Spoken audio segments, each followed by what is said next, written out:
Siapa sih yang gak suka lebaran? Momen dimana kita tuh makan kupat, makan opor, banyak makanan lah pokoknya yang bikin kita tuh lupa buat diet. Ya tapi tunggu dulu, di balik semua keceriaan itu tuh ada juga loh yang namanya beban mental. Iya, kadang tuh ngerasa kan kita harus terlihat sempurna di depan banyak orang.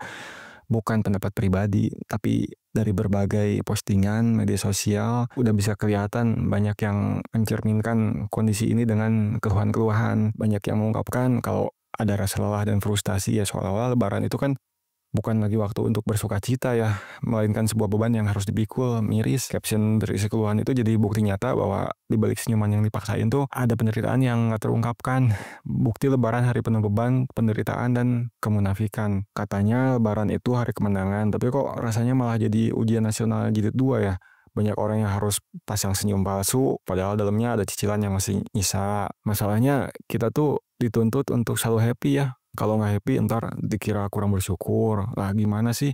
Masa kita harus happy sambil nangis di pojokan gitu? Emang benar kalau lebaran itu kan harusnya jadi hari kemenangan dan kebahagiaan. Tapi kenyataannya kan nggak semua orang ngerasain hal kayak gitu ya. Bagi mereka yang punya kebebasan finansial, ya mungkin perayaan ini bisa dinikmati tanpa beban. Tapi kenyataannya kan ada orang yang emang terpaksa atau malah memaksakan diri untuk terlihat bahagia, padahal ekonominya lagi sulit. Mereka harus menghadapi cicilan yang masih numpuk dan banyaklah tanggung jawab finansial yang lainnya. Seringkali senyuman yang ditampilkan kan jadi topeng untuk menutupi beban psikologis yang mereka rasain. Dalam situasi ini ya tuntutan untuk selalu terlihat bahagia justru menambah beban mental. Jadinya kan mereka terjebak dalam dilema antara memenuhi ekspektasi sosial dan menghadapi realitas hidup yang sulit. Hal ini ya menciptakan kontradiksi yang menyakitkan di mana mereka tuh harus happy di depan banyak orang. Sementara di dalam hatinya mereka berjuang dengan berbagai masalah yang nggak terlihat. Belum lagi lepas dari masalah senyuman yang dipaksain dan beban psikologis, ada juga nih masalah lain yang nggak kalah penting untuk dibahas,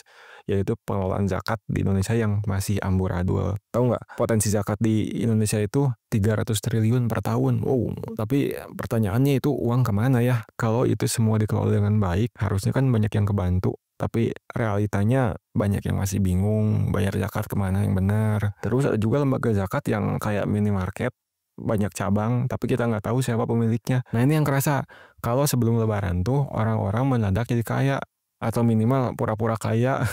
Yang kerja di kota harus mudik naik mobil, padahal mobil rental kan biar nggak kelihatan gagal. THR yang didapat bukannya buat tabungan, tapi kan buat beli baju lebaran, angpau buat keponakan, sama traktiran saudara. Ini sejujurnya miris nih. Sejak kecil kan kita udah diajarin buat minta. Lebaran tuh kayak event trick or treat. Ya, tapi versinya angpau or nothing. Ya nggak salah juga sih, yang kecil masih lucu kan. Tapi kalau udah gede, masih ngarep angpau, itu sih bukan THR. Ya, THR tanda hati rapuh. Setuju nggak? Atau jangan-jangan kalian juga masih ngarepin angpau? Ini serem sih, jadi sebelum lebaran tingkat kriminalitas naik 2 kali lipat. Lah, katanya bulan suci. Kok banyak yang maling? Dari pencurian sampai investasi bodong. Banyak orang kena tipu. Ya, karena desakan ekonomi katanya. Tapi gimana ya, sedih, ini ya kenyataan. Terus ada lagi nih budaya pamer, nggak lengkap lebaran kalau nggak ada flexing. Foto OOTD lebaran ada, story meja makan yang full makanan ada, apalagi screenshot ATM, jangannya itu mah. Tapi jujur ya, kadang kita suka kepancing nggak buat pamer. Saya nggak bilang kalau semuanya harus kalian setujuin ya namanya juga diskusi, kita bahas bareng-bareng ya. Ada yang relate, atau ada yang setuju, atau ada pengalaman unik pas lebaran, coba tulis di kolom komentar. Jangan lupa like ya, biar algoritmanya makin sayang sama kita. Share ke teman kalian biar bisa ikut debat di kolom komentar juga. Terus subscribe biar nggak ketinggalan obrolan berikutnya. Dan untuk kalian yang berada di situasi seperti ini, semoga keikhlasannya dibalas dengan kebaikan yang berlipat ganda. Sampai jumpa di video berikutnya. Hati-hati sama saldo rekening ya. Assalamualaikum.